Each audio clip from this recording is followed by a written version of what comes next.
The air inside the blind was stagnant, a physical weight pressing against us.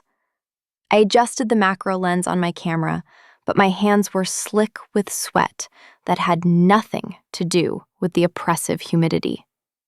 Sam was breathing steadily beside me, her shoulder brushing mine with every inhalation. It was a rhythmic, maddening reminder of just how little space remained between professional detachment and the tension coiling in my gut. I was supposed to be hunting a rare specimen, but looking at the damp hair clinging to her neck, I realized the real danger wasn't the venomous fauna outside. It was the overwhelming urge to bridge the gap between us. The jungle didn't just exist around us, it actively resisted us. We had been moving for 6 hours, cutting a line through vegetation that seemed to knit itself back together the moment we passed. Sam was 10 paces ahead, a blur of motion in the dappled green light. I watched the muscles in her back shift under her damp linen shirt as she swung the machete. Thwack, step. Thwack, step. It was a brutal, efficient cadence. She wasn't fighting the forest. She was negotiating with it, using a language of sharp steel and precise movement that I didn't speak. I shifted the weight of the cryovac sample kit on my hips, wiping stinging sweat from my eyes. My internal monologue was usually a disciplined stream of Latin classifications, environmental data points, and collection protocols. Today, it was a fractured mess.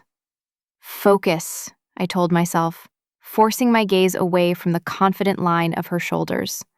Focus on the fern. We were hunting Pteris venenata, a toxic subspecies rumor had it could revolutionize neuroblockers, provided we could get a live sample before it wilted. We had an extraction window that closed in 3 days. 3 days to find a biological needle in a stack of needles, all while the heat index climbed to numbers that made thinking feel like wading through wet cement. "Watch your footing," Sam's voice cut through the drone of the cicadas. She paused without turning, waiting for me to close the gap. I stepped up beside her. The noise of the jungle was a physical wall of sound, screeching, clicking, buzzing, that forced us into an intimacy of necessity. To be heard, you had to be close. To be safe, you had to be closer. "The topography is shifting," I said, my voice low to keep from startling the wildlife. I pointed to the map on my wrist unit. "We should be hitting the limestone ridge soon." "We're already on it," she murmured. She turned, and the sudden proximity hit me harder than the heat. Her face was flushed, streaks of mud on her high cheekbones like war paint. She smelled of crushed leaves, ozone, and the sharp, honest scent of exertion. "Look down." I looked. The ground was a deceptive carpet of moss and rotting leaves, hiding the jagged limestone teeth beneath. One wrong step meant a shattered ankle and a failed mission. "Right," I breathed, looking back up. Her eyes were dark, scanning the canopy, but for a second, they flickered to me. Just a glance, unflinching and heavy, before she turned back to the green wall. My protocols were clear. Maintain distance, minimize impact, prioritize the sample. But the adrenaline of the trek was eroding those rules.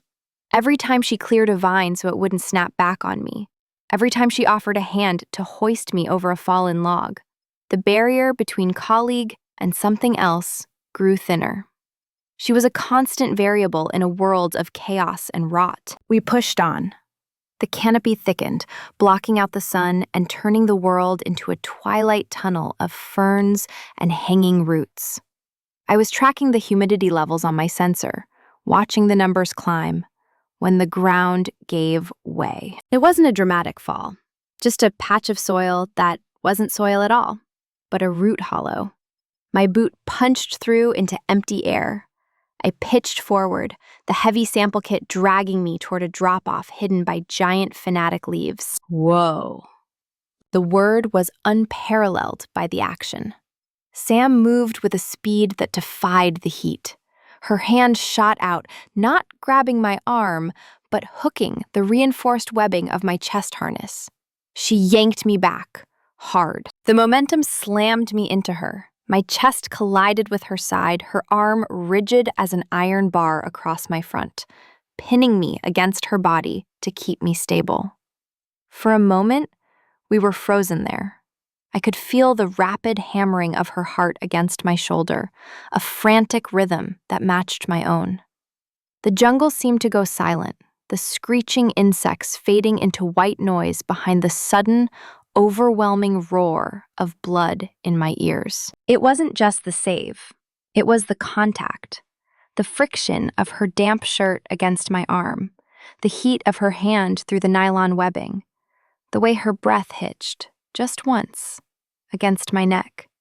It was electric, a jolt of raw voltage that had nothing to do with survival and everything to do with the fact that I didn't want to move. "You okay?" she asked. Her voice was right at my ear, low and rough. She didn't let go. Yeah, I managed, my voice sounding thin. "Root hollow. I see it." She held me for a second longer than physics required, a second that felt like a confession. Then she released the tension on the harness, stepping back slowly, her hand trailing off the webbing, as if reluctant to break the circuit. "Stay close. The light is failing." I nodded, unable to articulate anything past the lump in my throat. We set up the perimeter in silence as the sun dipped below the canopy. The darkness here didn't fall. It rose from the ground up, a tide of black ink swallowing the tree trunks first, then the canopy, until our world was reduced to the 3-foot radius of the blue flame from the fuel stove. It was an island of light in a sea of absolute, hostile obscurity. We sat on our packs, knees almost touching, passing a pouch of rehydrated stew back and forth. The spoon was warm from her mouth when I took it. It was a small, necessary intimacy that felt disproportionately loud in the silence. "Last packet," Sam said, her voice barely rising above the hiss of the burner. She was staring at the small pile of supplies between us. I looked down. 2 water purification tabs, 1 packet of instant coffee, and the empty wrapper of our dinner. The scarcity wasn't a surprise. We'd packed light for speed. But seeing it laid out on the damp tarp made the timeline feel physical. It wasn't just a schedule on a screen anymore. It was a countdown, measured in calories and caffeine. "We have enough for the morning push," I said, trying to sound clinical. "If we hit the ridge by noon, we make the extraction zone with hours to spare." "If," she corrected softly. Her gaze remained fixed on the supplies as she reached for her rifle, pulling it across her lap to begin the nightly ritual of maintenance. I should have been reviewing the day's atmospheric data. My logbook was open on my knees, the pen hovering over a column of humidity percentages. But I wasn't looking at the numbers. I was watching her hands. There is a specific kind of competence that bypasses the brain and hits the nervous system directly. Sam stripped the bolt assembly with a fluidity that was almost hypnotic. Her fingers were stained with gun oil and mud, moving with a practiced, lethal grace. She wiped down the firing pin, her movements efficient, deliberate, no wasted energy. I watched the tendon in her forearm flex as she reassembled the mechanism, the metal clicking together with a satisfying, final snap. It was sultry in a way that had no business being in a survival situation. It was the confidence of it, the knowledge that she could take this machine apart in the dark and put it back together before a heartbeat finished. She began checking the radio next. "Coordinates for the LZ are locked?" she asked, the green light of the display casting hollows under her eyes. "Locked and encrypted," I confirmed. The conversation was operational, but the frequency between us was jammed with static. She wasn't asking about the GPS. She was asking if we were locked, if I was holding it together after the fall. "Good," she said. She finally looked at me, her gaze catching the firelight. "You were steady today. On the climb. I slipped, I countered, the memory of her arm around my chest flashing hot through me. You recovered, she said. Most people freeze. You didn't. The praise settled in my chest, warm and heavy. I looked back down at my logbook, desperate to break the eye contact before I did something reckless. I tried to focus on the notes. Ambient temperature, 34 degrees. But the pen didn't write numbers. Without a conscious decision, the ink started to trace a line, a curve, a shadow. I wasn't recording data. I was mapping topography. Not the ridge, but the sharp angle of her jaw where the firelight caught the sweat. The way her hair fell across her forehead. The set of her mouth, firm but with that hint of softness I'd seen when she thought I wasn't looking. It was a dangerous piece of data to record. If she leaned over, if she saw the page, the pretense would be over. Suddenly, the jungle shifted. The background hum of insects stopped abruptly, replaced by a low, chittering scream that echoed from the canopy directly above us. Then another. Then a chorus of howls that sounded like laughter gone wrong. Sam was on her feet instantly, the rifle back in her hands. The transition from relaxed to lethal was seamless. Howler monkeys, she said, scanning the dark. Moving fast, but they're agitated. Something else is out there. She kicked dirt over the stove, extinguishing our only light. Tent, she ordered, the command low and sharp. Now. We scrambled into the small canvas shelter. The zipper hissed shut, sealing us into a darkness that felt heavier than the night outside. The tent was a lie. The manufacturer's tag sewn into the seam claimed it was a two-person shelter, but in the suffocating reality of the jungle night, it felt more like a capsule designed to force a confrontation with everything I was trying to ignore. It was impossibly small. To fit, we had to lie shoulder to shoulder, hip to hip, a forced alignment of bodies that made the concept of personal space laughable. The nylon walls seemed to press in on us, shrinking with every breath, turning the air stagnant and heavy. The darkness was absolute. But my other senses compensated with a painful, high-definition clarity. I could hear the fabric of her cargo pants rustling against the floor as she settled. I could smell the specific, complex chemistry of her, the salt of dried sweat, the metallic tang of the gun oil she'd used earlier, and beneath it all, something warmer and uniquely Sam. It wasn't a perfume. It was a biological signature that my brain had apparently decided to prioritize over survival data. I lay on my back, staring up at where I knew the ceiling was, my arms rigid at my sides. I was playing a game I had perfected over years of fieldwork. The statue. If I didn't move, if I regulated my breathing to a slow, deep rhythm, I could pretend I was asleep. I could pretend I wasn't hyper-aware of the heat radiating from her arm, which was resting mere millimeters from mine. You awake? She whispered. Her voice was a vibration in the floor of the tent, felt as much as heard. Yeah, I breathed out. Adrenaline. Yeah. She shifted, turning onto her side to face away from me, presumably to give us both an illusion of privacy. But the movement just pressed her back against my shoulder. The contact was brief, a rolling friction of muscle and fabric, but it left a phantom burn on my skin. The air in the tent was recycling our own exhalations, the humidity rising until sweat beaded on my skin, trapping us in a damp, shared heat. I closed my eyes, trying to summon the sterile white walls of my university lab. That was my domain, a place of stainless steel counters and controlled variables. In the lab, desire was an outlier, a variable to be isolated and eliminated because it compromised the data. I had built a career on that compartmentalization. But the jungle didn't care about my protocols. Here, the humidity dissolved boundaries. The heat melted the mortar between the bricks of the walls I'd built. Lying there, listening to the chaotic symphony of the nocturnal predators outside, I realized that the danger wasn't just physical. It was the terrifying possibility that when we walked out of this tree line, I wouldn't want to rebuild those walls. Time distorted.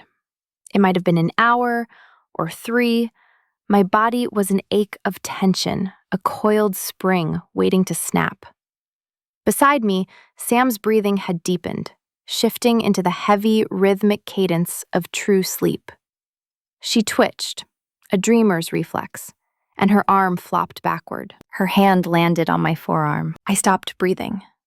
It was a heavy, dead weight, her fingers curled loosely against my skin. Her palm was rough, calloused from the machete and the ropes, but the skin of her inner wrist, resting against mine, was shockingly soft. It was an accidental, unconscious intimacy. She was asleep. She didn't know she was touching me, and that made it worse. Because I didn't move it, I lay there, paralyzed by the contact, analyzing the sensation like it was the rarest specimen I'd ever encountered. I registered the pulse beating in her wrist, a steady thump, thump, against my own racing blood. I registered the heat transferring from her body to mine, a thermal equilibrium that felt like a violation of physics. I should have moved her hand. I should have nudged her back to her side. Instead, I turned my hand over, millimeter by millimeter, until my palm was open, just beneath hers. I didn't clasp it. I didn't cross the line. I just hovered there, in the dark, pretending that the electricity arching between us was just the static of the coming storm. The humidity spiked as the night wore on. Condensation began to drip from the fly sheet, counting out the seconds in wet, heavy plops. The air was so thick it felt like we were breathing water. It was a pressure cooker, sealing us in with the unsaid things that were rapidly expanding to fill the space. I eventually drifted into a shallow, fitful doze, my dreams a confused tangle of green vines and dark eyes. The morning didn't arrive with light. It arrived with violence. A crack of thunder shook the ground beneath us, a sonic boom that rattled my teeth. I bolted upright, gasping, disoriented in the gray gloom. "Storm front," Sam said. She was already sitting up, alert, the sleep vanished from her voice. She looked at me, her hair messy, her eyes serious. "It's early. We have to move." The sky didn't just turn gray. It collapsed. The rain arrived as a solid curtain of water, erasing the canopy, the trail, and the horizon in a single breath. Within minutes, the jungle floor transformed from a damp carpet into a slick, treacherous slurry of mud and runoff. The heat didn't break, it just got wet. We were moving through a steam bath, the air so saturated that breathing felt like drowning. We had to shout to be heard over the roar of the downpour. "The creek!" Sam yelled, pointing ahead. Her hair was plastered to her skull, water streaming down her face in rivulets that highlighted the sharp architecture of her bones. "It's going to be blown out!" She was right. The small, meandering stream marked on my map had mutated into a violent, churning torrent of brown water. It severed our path to the specimen site, a swollen artery pulsing with debris and mud. The water was moving fast, carrying branches and mats of vegetation that spun in the eddies like trapped animals. I stopped at the bank, my boots sinking inches into the mud. I did the mental calculus instantly, velocity times mass. The hydraulic force of that water was enough to knock a person off their feet and drag them into the root systems downstream. "It's too fast," I yelled, wiping water from my eyes. "We need to find a narrower point." "No time," Sam shouted back, her voice cutting through the noise. She was already unbuckling her pack to redistribute the weight. "The ridge is on the other side. If we wait, the level rises. We cross now or we scrub the mission." She looked at me, and the challenge was there again. Not a dare, but an assessment. She was calculating my friction coefficient against her own. "Link up," she ordered. "Interlock arms." Keep your center of gravity low. Do not fight the current. Lean into it. We stepped into the water. The cold was a shock that punched the air out of my lungs, a violent contrast to the steaming air. The bottom was a mess of shifting stones and silt. I felt the current grab at my ankles immediately, a heavy, insistent tug that wanted to pull me under. Sam was on my upstream side, breaking the flow. We locked arms, her elbow hooked through mine, her hand gripping my forearm with a pressure that bordered on painful. It was a human chain of two. We moved in a crab walk cadence, testing every foothold before committing weight. Step, plant, hold. Step. The water rose to our knees, then our thighs. The force of it was terrifying.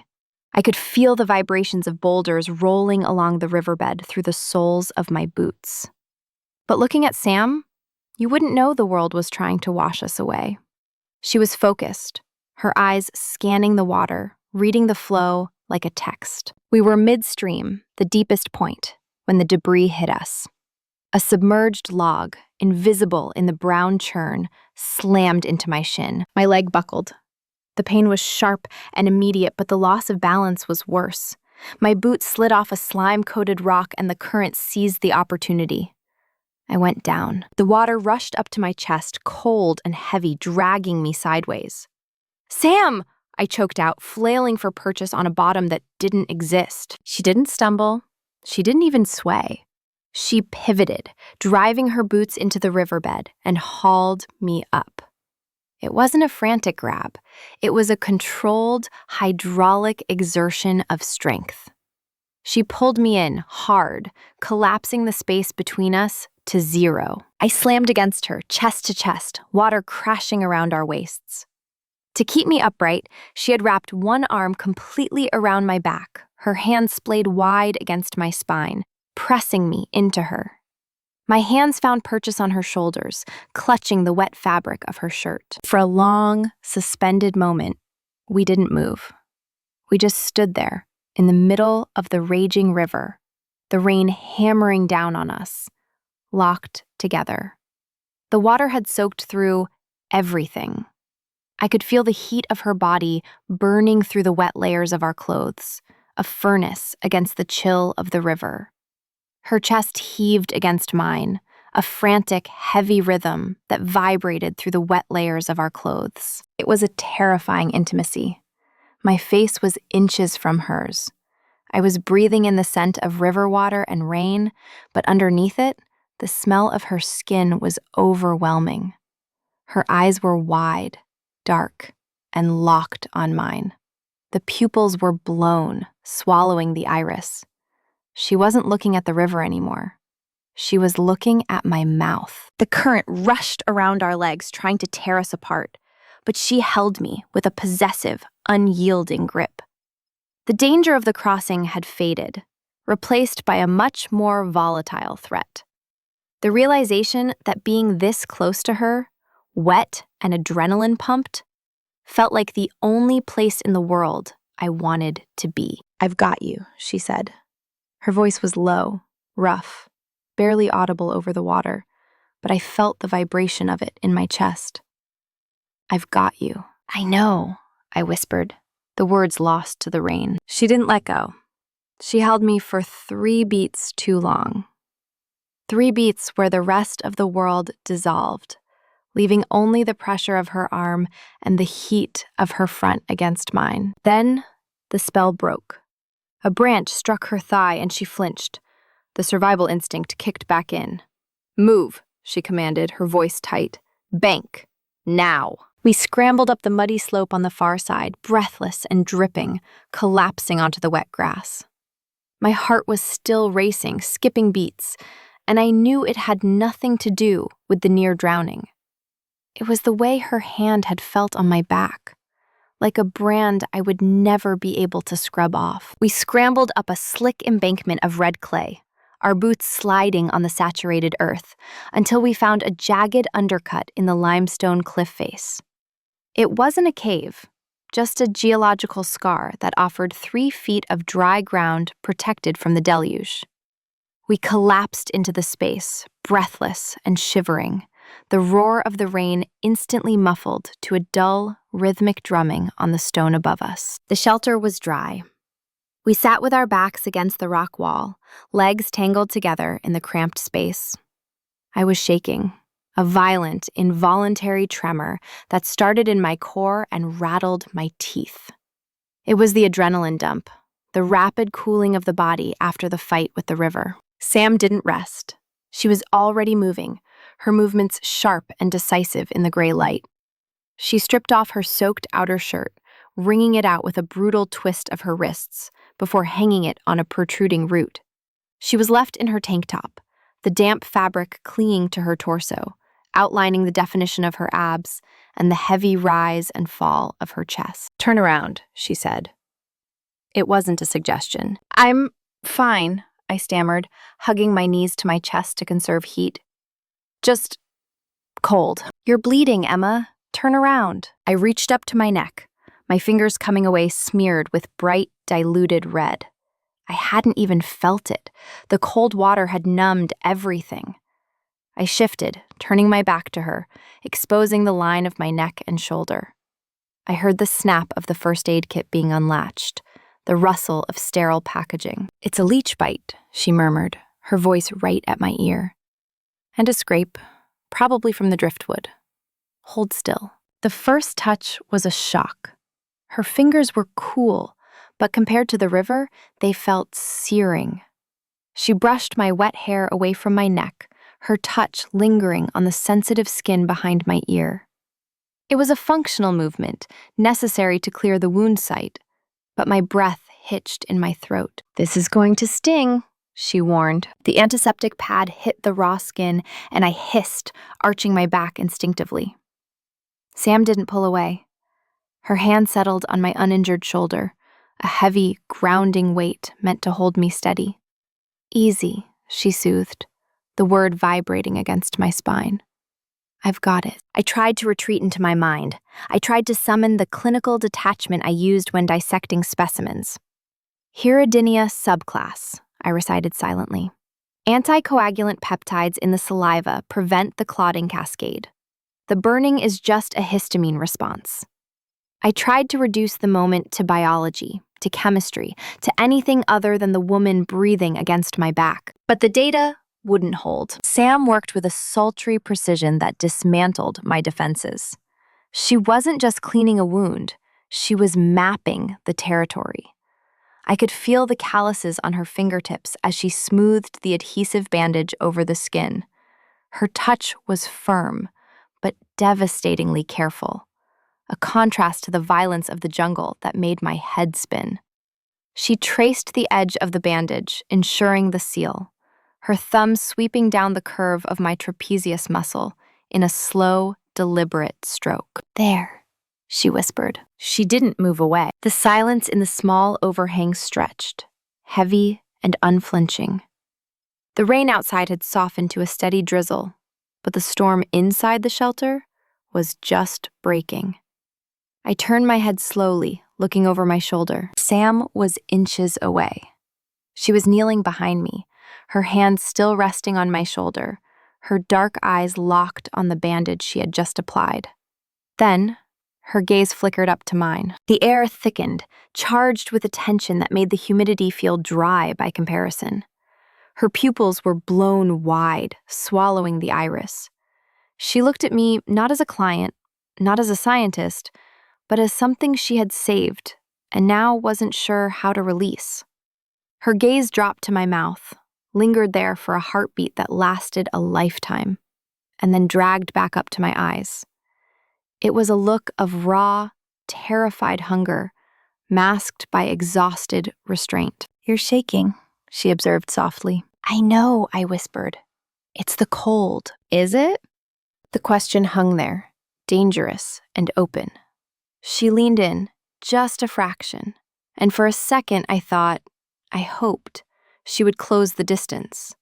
My heart hammered against my ribs, a frantic plea for her to cross the line. But then she blinked, her posture stiffening. She pulled her hand away from my shoulder, the loss of contact leaving my skin burning. "The rain is letting up," she said, her voice rough. She turned away to grab her pack, her movements jerky and too fast. "We need to push for the coordinates before we lose the light." I sat there for a moment longer, touching the bandage on my neck, feeling the phantom pressure of her fingers against my skin. The rain finally ceased, leaving behind a world that was steaming, dripping, and violently green. We climbed out of the river valley, trading the mud for the jagged, unforgiving spine of the limestone ridge. The air here was thinner, slightly cooler, but the humidity remained a physical weight, clinging to our skin like a second layer of clothing. We reached the target coordinates at 1400 hours. The ridge narrowed to a knife edge of rock, dropping away on both sides into a canopy that looked like a churning green ocean 500 feet below. "There," I said, my voice steady despite the burn in my lungs. I pointed to a small, shadowed alcove, about 10 feet down the sheer face of the cliff. Growing out of a fissure in the rock, vibrant against the gray stone, was a cluster of fronds with distinct purple veining. Pteris venenata. It was beautiful. It was deadly. And it was completely inaccessible without technical gear. I felt a shift in my posture. The exhaustion that had been dragging at my heels evaporated, replaced by the sharp, crystalline focus of the hunt. This was my domain. The jungle might belong to the jaguar and the viper, but the botany belonged to me. I dropped my pack, the heavy thud echoing on the stone. "I need the static line," I said, not looking at Sam. I was already stripping off my outer gloves, needing the dexterity of my bare fingers. "Anchor to that ironwood tree. I'm going over the edge." I felt Sam's eyes on me. For days, I had been the one following, the one needing the hand up, the one watching her navigate the hazards. Now, the dynamic had inverted. I could feel her admiration like a physical touch, a heat on the back of my neck as I organized the collection vials and the scalpel. "It's a sheer drop, Emma," she said, but she was already moving to the tree, uncoiling the rope with that fluid, capable grace. "The root system is shallow," I explained, clipping the carabiner to my harness. "I have to cut the rhizome without shattering the rock, or we lose the whole specimen to the void. I need a steady descent, no bouncing." She finished the anchor knot, a bowline, perfect and tight, and turned to me. She walked over, grabbing the front of my harness. It was a safety check, standard protocol, but her knuckles grazed the underside of my breast as she tested the buckles. My breath caught in my throat, cutting off the oxygen. "I have you," she said, her voice low and unflinching. She wrapped the rope around her waist, bracing her boots against a rock outcropping. She was the counterweight. My life was literally in her hands, held by the friction of the rope and the strength of her thighs. "On belay," I breathed. "Climb on." I stepped back off the ledge. The world tilted. For a second, gravity tried to claim me, a sickening lurch of weightlessness. Then the rope caught. I swung gently against the cliff face, suspended over the abyss. I didn't look down. I looked up. Sam was a silhouette against the bright sky, her muscles locked, her gaze fixed on the rope running through her hands. She was an absolute, immovable point in a chaotic world. I lowered myself to the alcove. The fern was right there, vibrating slightly in the updraft.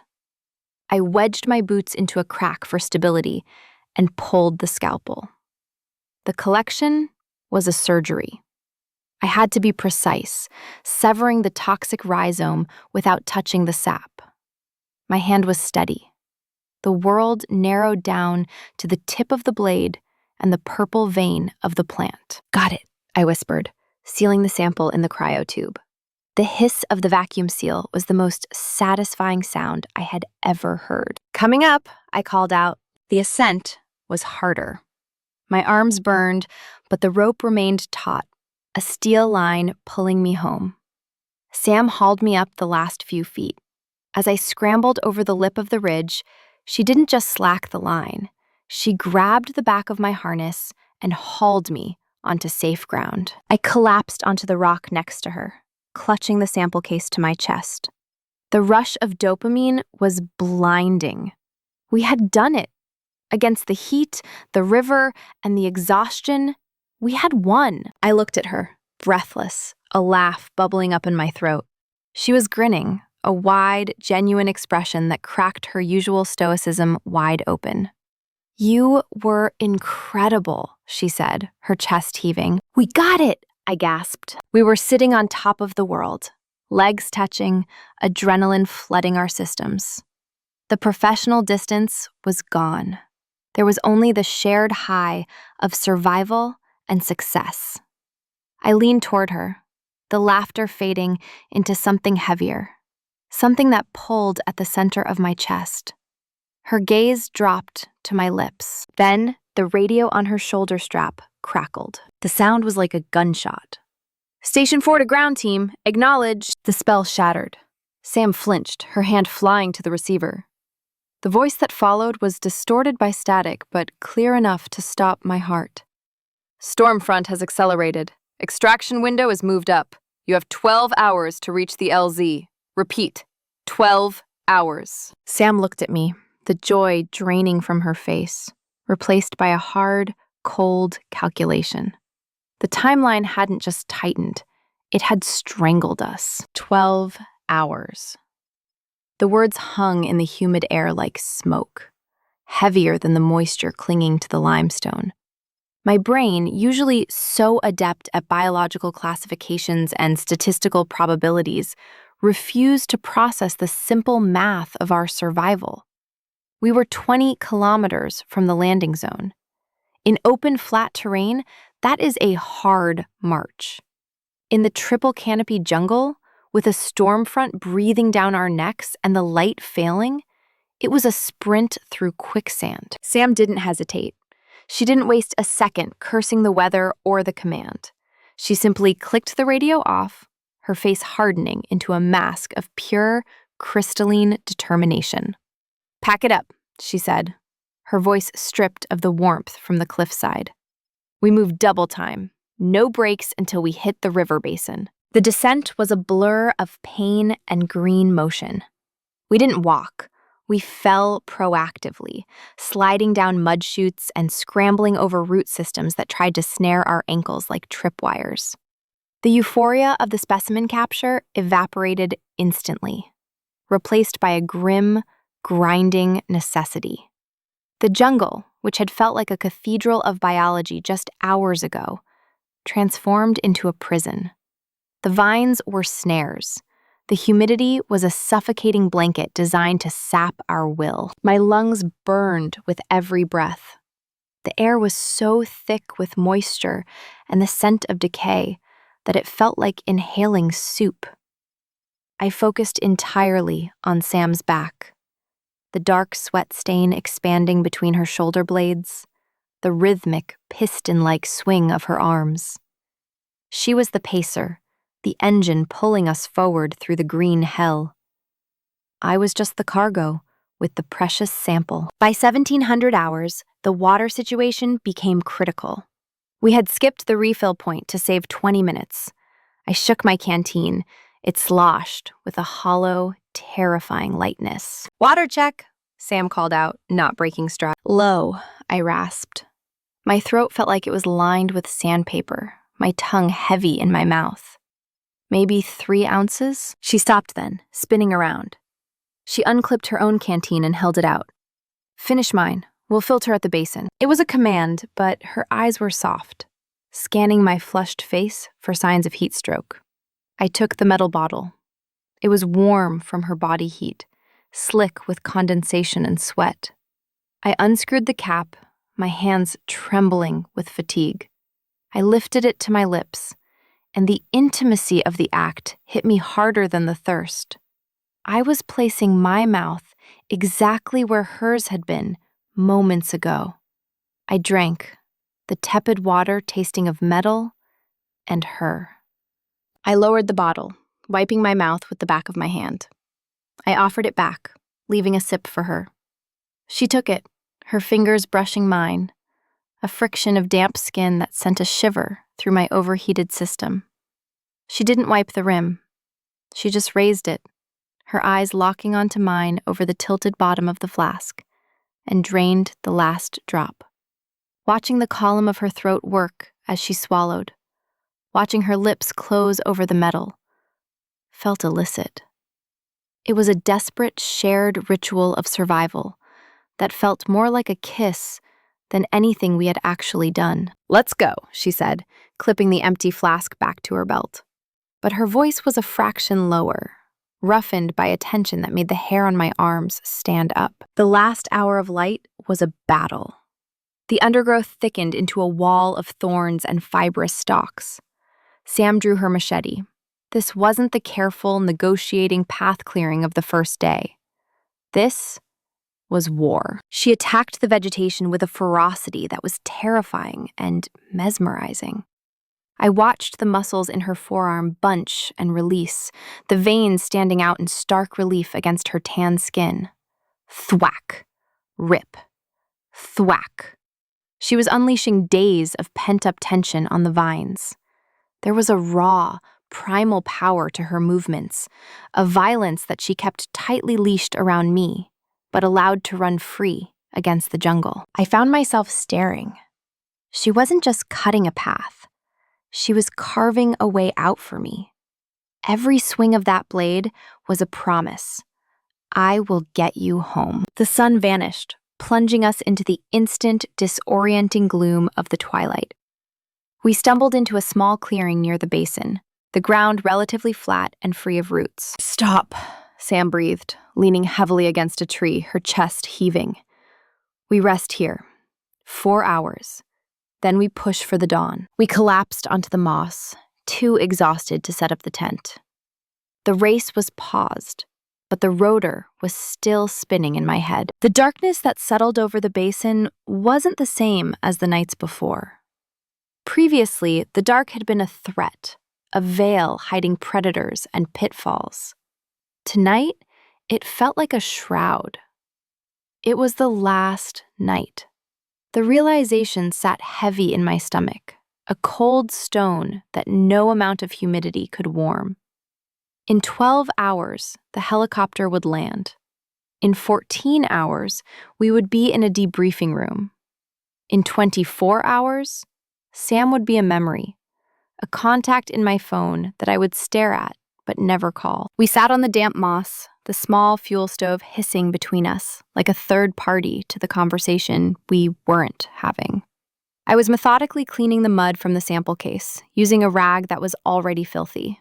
It was busy work, a desperate attempt to keep my hands moving so I wouldn't have to look at her. Sam was sitting opposite me, her back against the trunk of a massive ceiba tree. The map was spread out over her knees, illuminated by the red tactical light of her headlamp. She was staring at the contour lines, tracing the route to the extraction point with a dirty fingernail. But she hadn't turned the page in 20 minutes. Her eyes weren't tracking the topography. They were fixed on a point somewhere in the middle distance, unfocused and dark. The silence stretched, taut and vibrating. It was filled with the chaotic noise of the jungle, the chirps, the rustles, the distant screams of monkeys. But between us, the quiet was absolute. It was the sound of things ending. I scrubbed harder at a spot of dried clay on the polycarbonate case. My hands were trembling. It started as a fine motor tremor in my fingers, but it was spreading, traveling up my wrists to my forearms. It wasn't the fatigue. I knew what exhaustion felt like. This was different. This was the frequency of a structural failure. "You're going to scrub the serial number off," Sam said. Her voice was low, startlingly clear in the humid air. I froze, the rag hovering over the plastic. I didn't look up. "It needs to be clean for transport," I muttered. "Quarantine protocols." "Emma." She sat perfectly still. She just said my name, and the weight of it forced my head up. She was looking at me. The red light cast her face in sharp, dramatic relief, carving deep shadows under her cheekbones and turning her eyes into pools of ink. She had folded the map. Her hands were resting on her knees, perfectly still. "Look at your hands," she said. I looked down. They were shaking violently now, betraying me completely. I clenched them into fists, trying to force the stillness back into my body. But the tremor remained, vibrating through the tension. "It's just the adrenaline crash," I lied, the excuse tasting like ash on my tongue. "Low blood sugar. Dehydration." "It's not the adrenaline," Sam countered softly. She leaned forward, just an inch, but the movement felt like she had crossed a canyon. "You didn't shake when you fell. You didn't shake in the river. You didn't shake when you were hanging off a cliff by a rope." "I'm fine," I snapped, the defensive wall crumbling. "You're not fine," she said, her voice dropping to a register that bypassed my brain and hit me straight in the chest. "And neither am I, because we both know what happens when the sun comes up." The air left my lungs. She had said it. She had acknowledged the deadline. The extraction wasn't a rescue anymore. It was an amputation. We were about to be severed. I looked at her. Really looked at her, stripping away the layers of professional distance I had worn like armor for days. I saw the exhaustion in the slump of her shoulders, the dirt smeared on her neck, the raw, terrifying openness in her expression. And I realized I couldn't do it anymore. I couldn't go back to the lab and pretend this was just a job. I couldn't shake her hand at the landing zone and walk away. "It's not the fatigue," I whispered, the truth tearing its way out of my throat. I took a breath, the humid air heavy in my lungs, and let the wall fall. "I don't know how much longer I can pretend I don't want to touch you." The words hung in the space between us, absolute and irreversible. Sam didn't flinch. She didn't look surprised. She looked relieved, as if I had just cut the last wire holding a bomb together. "Then don't," she breathed. She moved. It wasn't the frantic, survival-driven motion of the trek. It was slow, deliberate, and terrifyingly confident. She pushed the map aside and crawled across the small patch of moss separating us. She didn't stop until she was kneeling directly in front of me, her knees bracketing mine, invading my space so completely that the rest of the jungle ceased to exist. She reached out, her hands hovering for a split second before she cupped my face. Her palms were rough, calloused, and hot. Her thumbs brushed over my cheekbones, tracing the line of my jaw with a reverence that made my breath hitch. "I am done pretending," she murmured, her gaze dropping to my mouth. She closed the distance. The kiss wasn't a collision. It wasn't the frantic, desperate clashing of teeth I had expected. It was a suture. It was a slow, deliberate sealing of a wound we had both been bleeding from for days. Her lips were soft, tasting of salt and the metallic tang of the water we'd shared. She kissed me with a deep, sultry exploration, a question asked and answered in the friction of skin against skin. I made a low sound in my throat, a noise of pure surrender, and tangled my fingers in the damp hair at the nape of her neck. I pulled her closer, deepening the contact, trying to pour every unspoken thought, every stifled desire, every moment of longing into the kiss. Sam groaned, a vibration I felt against my own lips, and slid her arms around my waist, pulling me flush against her. The contact was grounding, heavy, and real. The sample case was forgotten. The extraction window was forgotten. There was only the heat of her body, the strength of her arms, and the overwhelming, undeniable fact that we had finally stopped running. Dawn broke not with light, but with the rhythmic, mechanical thumping of the extraction chopper cutting through the canopy fog. It was a jarring, violent reminder that the world hadn't stopped just because we had. We woke up tangled together on the moss, limbs heavy with sleep and the lingering heat of the night. only to have the reality of the timeline crash back in. We struck camp in a silence that was fundamentally different from the one we'd carried for days. Before, the silence had been a wall, a desperate defense against the things we couldn't say. Now, it was a shared secret. It was a conspiracy of two.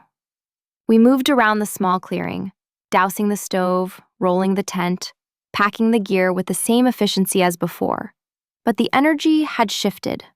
The frantic avoidance was gone, replaced by a magnetic tether that kept pulling us back into each other's orbit. We worked in tandem, rolling the sleeping mats. As I handed her the compression sack, our fingers brushed. It wasn't just contact. It was a conversation, a silent acknowledgement of the heat that still radiated between us. When Sam passed me the water filter, her fingers lingered on my wrist, a deliberate, grounding touch that sent a pulse of warmth up my arm. When we shouldered our packs, she stepped into my space, adjusting the strap on my shoulder not because it was twisted, but because she wanted to be close. Her hand rested on the small of my back for a beat too long, a possessive, claiming weight that said, "I am still here." It wasn't the accidental contact of the blind or the desperate clutching in the river. It was intentional. It was a promise. "LZ is hot," she said, her voice rough with the morning, but steady. She looked at me, her eyes clear and dark, stripping away the panic of the deadline. We run to the bird. Stay on my 6. Do not stop. The final push to the landing zone was a blur of noise and wind. The helicopter was hovering just above the elephant grass, a screaming machine of metal and downwash that flattened the vegetation and kicked up a blinding storm of debris. The jungle, which had been our entire world, was suddenly reduced to a chaotic backdrop for the extraction. We ran. The wind whipped our hair into our faces, the noise deafening, drowning out thought. I clutched the sample case to my chest, my legs burning, following the line of Sam's back as she cut through the rotor wash. She didn't look back. She knew I was there. The connection we had forged in the dark held stronger than any rope. We reached the door. The crew chief hauled me up, his grip impersonal and strong. I scrambled into the metal belly of the aircraft, the smell of aviation fuel and exhaust replacing the scent of loam and rain. I dragged my pack in, sliding across the diamond plate floor, and looked back. Sam vaulted in behind me. The door slid shut, sealing out the green hell and the noise, replacing it with the high-pitched whine of the turbines. We were safe. We were extracted. The mission was a success. We sat opposite each other, strapped into the canvas jump seats. The crew chief was talking into his headset, already bored, already moving on. The metal floor was cold beneath my legs, a stark contrast to the humid warmth of the jungle floor we'd just left. The air conditioning blasted, drying the sweat on my skin instantly. We were back in civilization's jurisdiction now, subject to review boards and ethical guidelines. But as the chopper banked, pulling G's, Sam reached across the aisle. Ignoring the crew chief and the jungle falling away through the window, she locked her gaze on me. She laced her fingers through mine, her grip hard and unyielding. It was a breach of every protocol we had, and it was the only thing keeping me tethered to the earth. Her thumb swept over my knuckles, a rhythmic, sultry confirmation that what happened in the basin wasn't staying in the basin. The helicopter leveled out, leaving the canopy far below. I looked down at the cryo case on my lap, the scientific breakthrough safe inside. Then I looked up at Sam, her hand still locked in mine. I realized the true discovery wasn't the fern. It was the woman beside me. If you've ever found clarity in the chaos, subscribe to follow where we go next.